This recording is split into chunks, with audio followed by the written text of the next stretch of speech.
Order muna po ako ng drinks para sa pag-iintay dahil kukunin ko po yung salamin ko. Welcome po sa Limidar's Vlog. Sana nasa mabuting kalagayan. At narito po tayo sa Starbucks para magpalipas po ng oras hanggang hindi pa bukas yung kukunan ko po ng salamin. O salamin sa mata.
Nakuha ko na po yung salamin. Medyo makakapagbasa na ako ng maayos. Salamat po sa nag-sponsor. Pauwi na po ako.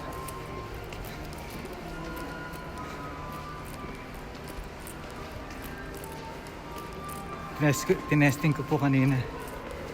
Talaga pong malinaw na yung pagkakatingin ko. Pero po nalaman ko po sa ophthalmologist na meron po akong katarata. Pero hindi pa naman po ganun kagrabe o hindi pa naman pwedeng, okay lang naman na hindi pa operahan. Pero syempre po nakakatakot yun kasi mata po yun. Kaya kailangan po ingatan ng mata dahil importante po ito.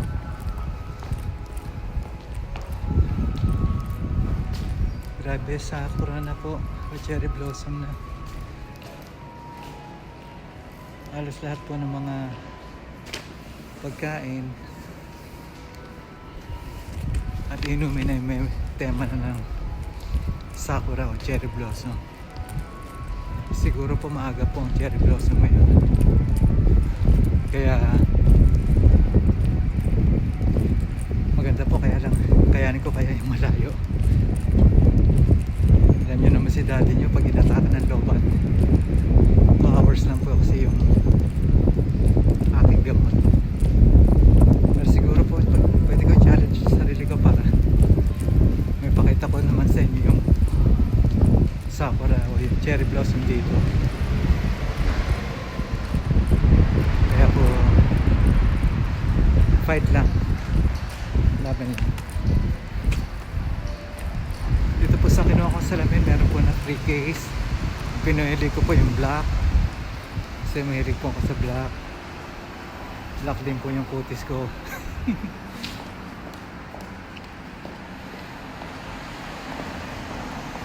Dito na po ako sa Tawiran.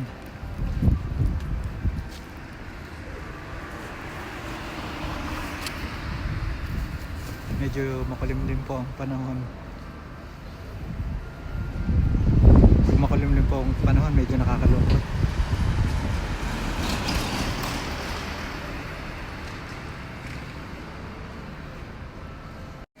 Actually, matagal na po yung salamin ko, 8 years na. Yung dati kong ginagamit. Kaya po ipon at napagpasyahan po na magpatingin sa gangka o ophthalmologist para po kapalitan na yung salamin. Tumaas na po yung grado ng salamin ko. 10,000.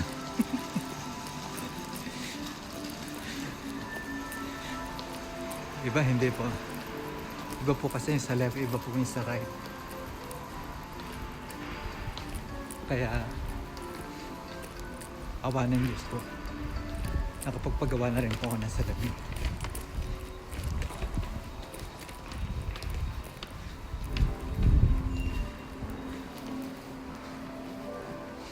Medyo nakakalungkot po dito sa Motecho. Dati-dati po mga Friday o Saturday, Sunday, ang dami pong tao rito.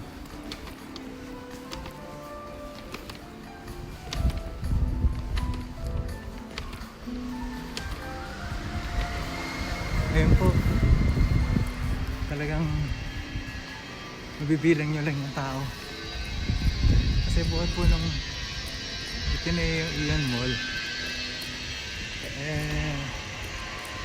marami po nagsara kasi lahat po ng tao, lahat po ng businessman doon na po nagpupunta.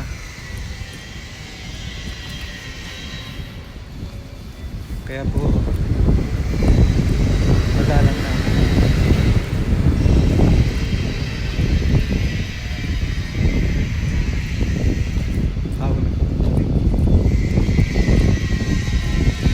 pero sana po bumalik yung dati.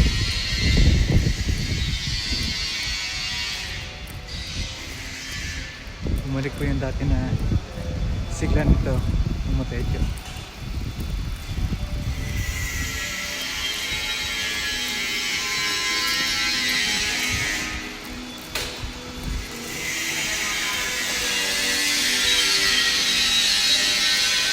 Diyan, bagong bukas ito.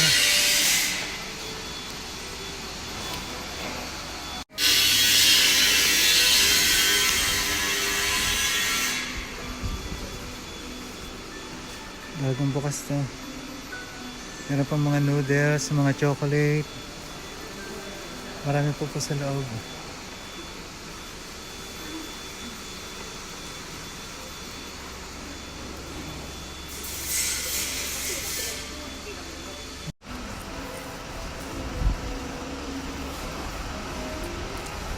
Ano pa, nagpapalito sila ng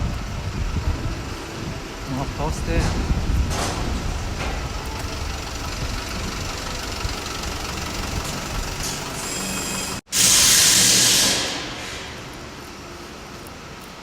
Talaga po nagbabadya na ang sakura o cherry blossom.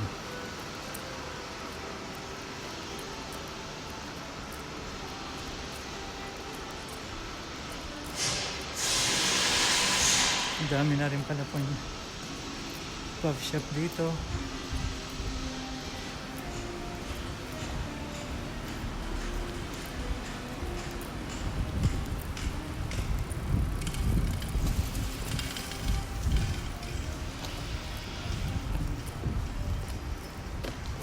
Dito po ako malapit na.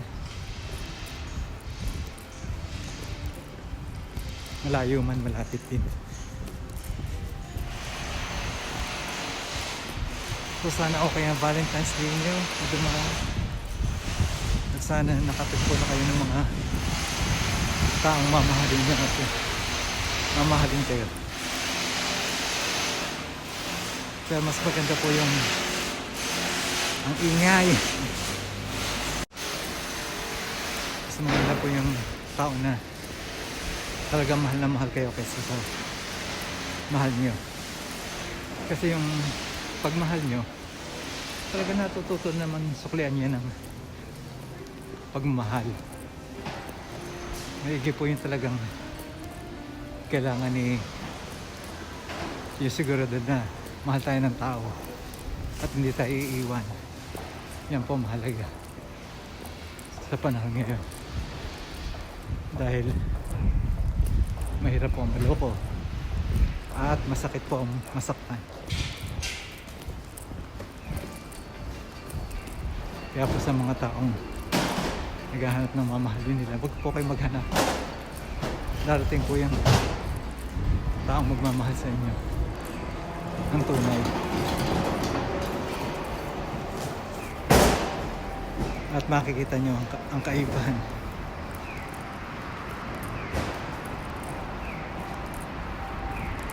Mahirap pang ikaw lang nagmamahal, lalo na pag wala kang itinitira sa sarili mo. Para kang gago. Para kang tanga lang. Hirap kaya ng ganun.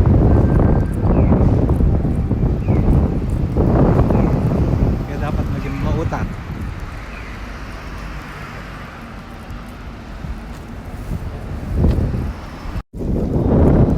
Okay, tumuwid na po ako.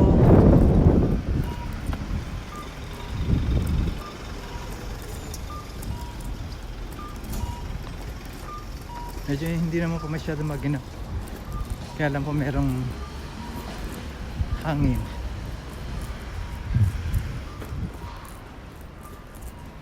Kaya lagi po ako nagsusombrero eh.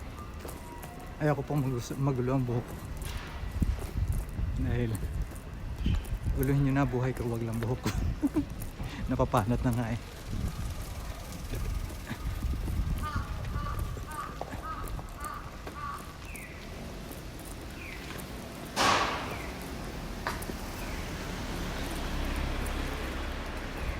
Pasensya na po. Hindi ako nakapokus sa camera. Nakapokus po ako sa mga nagdadaan sa sakyan. Baka mahagip po ako. Kasi alam nyo naman dito maraming tarantado. At maraming mga nagiinom na ngayon pa lang uuwi. Lalo na po yung mga nagiinom sa mga house sa bar. Ay yung mga panggabi na inuman. Umuwi po sila umaga na. Kaya palingon-lingon po ako at baka mahagip. At mapabalita na isang small vlogger, si Daddy Peb, nahagip na sa sakyan. Hindi balik kung bisikleta lang. Pero kahit bisikleta lang mahirap po at masakit din. Mahagip na bisikleta lang.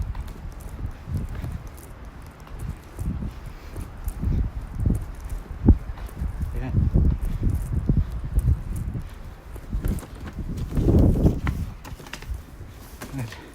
Medyo nangangali na po ang umay ko. Pero konting tiis na lang. Kaya masasabi ko po, mag-ingat po kayo lagi. At hanggang dito na lamang po.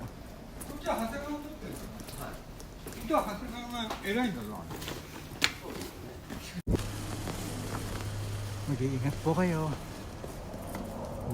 Huwag niyong kalimutan na manalangin araw-araw. Magpasalamat sa biyaya kahit pumani malaki o maliit. At sasama ko rin po kayo sa aking panalangin. Nagdagdagan po ang subscriber ko ng isa, 21 na po. Natuwa na po kayo. Maraming salamat po sa pag-support at sana dumami pa. Hanggang sa muli, paalam po.